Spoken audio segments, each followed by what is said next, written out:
Let's mic news at 7। देश में जाति जनगणना को लेकर कांग्रेस ने केंद्र सरकार पर सवाल उठाए हैं।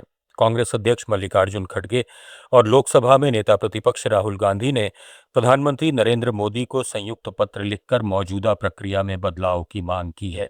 दोनों नेताओं ने जातियों की पहचान के लिए इस्तेमाल किए जा रहे ओपन एंडेड सवाल पर आपत्ति जताई।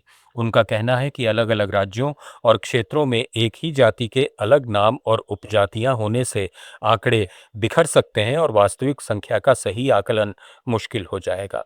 कांग्रेस ने मांग की है कि मौजूदा प्रश्नावली को रद्द कर प्रमाणित जाति सूची के आधार पर नई व्यवस्था बनाई जाए। इसके लिए राजनीतिक दलों, विशेषज्ञों और आम लोगों से सुझाव लेने की मांग की गई है। खड़गे और राहुल गांधी ने कहा कि सही आंकड़ों के बिना ओबीसी और वंचित समुदाय के लिए सामाजिक न्याय, शिक्षा, रोजगार और सरकारी योजनाओं की नीतियां प्रभावी ढंग से नहीं बनाई जा सकती। उन्होंने तेलंगाना और बिहार के जाति सर्वेक्षणों का भी उदाहरण दिया। कांग्रेस सांसद जयराम रमेश ने कहा कि बिहार में 2023 और तेलंगाना में 2025 में जारी जाति सर्वेक्षणों की तरह देश भर में भी पहले से तैयार और सत्यापित जाति सूची के आधार पर आंकड़े जुटाए जाएं। मौजूदा प्रक्रिया में सुधार का अभी समय है, क्योंकि देशव्यापी जनगणना फरवरी 2027 में प्रस्तावित है। कांग्रेस ने मौजूदा प्रश्नावली को बदलने और सभी दलों, विशेषज्ञों और जनता से सलाह लेकर नई प्रक्रिया तैयार करने की मांग की है। जिस तरीके से बिहार में और जिस तरीके से तेलंगाना में जाति सर्वेक्षण कराया गया था, उसी के आधार पर राष्ट्रीय स्तर पर 2027 का जो जनगणना है, जिसकी शुरुआत अभी अभी हुई है, उसी तरह आप यही मेथडोलॉजी, यही प्रणाली अपनाएं। अभी भी वक्त है प्रधानमंत्री को सुधारने के लिए। कॉकरोच जनता पार्टी ने अपने संगठन का विस्तार करते हुए कई नियुक्तियां की हैं। पार्टी ने सुधीर सांगवान और सिद्धांत भारद्वाज को नया राष्ट्रीय प्रवक्ता बनाया है। इससे पहले ये जिम्मेदारी संभाल रहे सौरभ दास और आशुतोष रांका को राष्ट्रीय सह संयोजक बनाया गया था। पार्टी ने संगठन महासचिव के पद पर रेखा शर्मा, अक्षय शिंदे, प्रेम आकाश, अनाम उज्जमा और बालकृष्ण शुक्ल समेत कई नेताओं को जिम्मेदारी दी है। नॉर्थ जोन की कोऑर्डिनेशन कमेटी में भी कई नए सदस्यों को शामिल किया गया है। संगठन में यह विस्तार ऐसे समय हुआ है जब सीजेपी ने 5 सितंबर को दिल्ली में इंडिया गेट से पुलिस मुख्यालय तक प्रदर्शन का ऐलान किया है।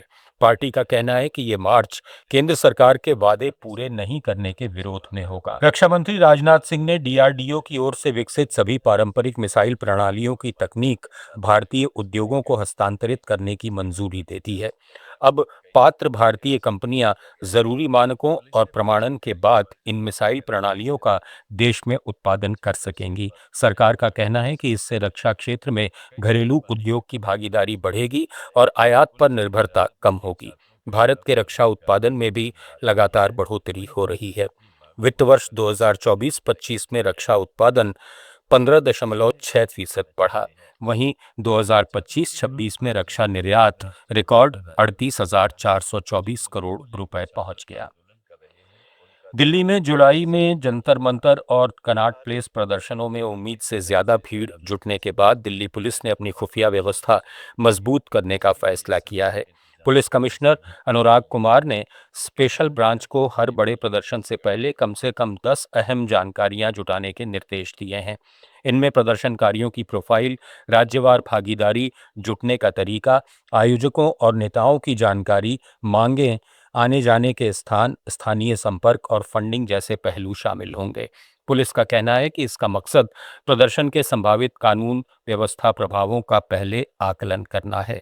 साथ ही जुलाई के प्रदर्शनों के दौरान सामने आई संचार संबंधी कमियों को दूर करने के लिए वायरलेस नेटवर्क की जांच और उसे पूरी तरह सक्रिय रखने पर भी जोर दिया गया है। आंध्र प्रदेश में पिछले 3 वित्त वर्षों में 13,803 कॉर्निया एकत्र किए गए हैं।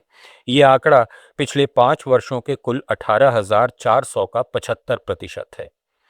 साल 2023-24 में 5,039 से बढ़कर 2024-25 में 6,112 हो गया, यानी 21% की बढ़ोतरी।